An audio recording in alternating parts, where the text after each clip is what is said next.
বন্ধুরা, আজকে ২ দিন পরে এই মালয়েশিয়াতে আমি যে বাগানের পরিচর্যা করি ওটার ভিতরে ঢুকছি। তো এই যে দেখেন আমগুলা বড় বড় হয়ে গেছে। তো এই জায়গার একটা সমস্যা, আম কিন্তু একটাও রাখা যায় না, আর এত আম প্যাক করেও রাখা সম্ভব না।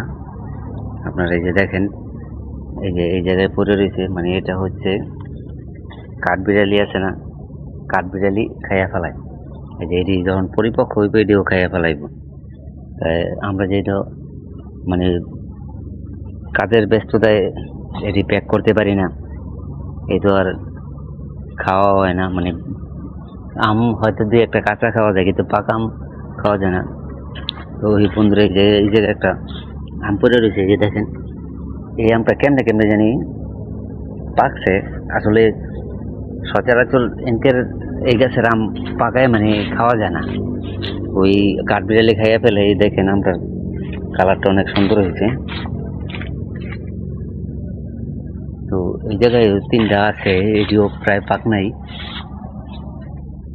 তো এটি হয়তো কাঠবিড়ালি দেখে নাই, তারপরে এই ৩টা আমি প্যাক করে রাখছি। তো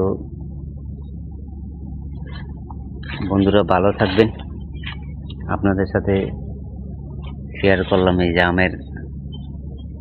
আম গাছটা। এটা হচ্ছে আম গাছটা। আপনারা আমার যে ভিডিওগুলো দেখেন যারা, তারা জানেন আমি মালয়েশিয়াতে একটা বাগানের পরিচর্যা করি।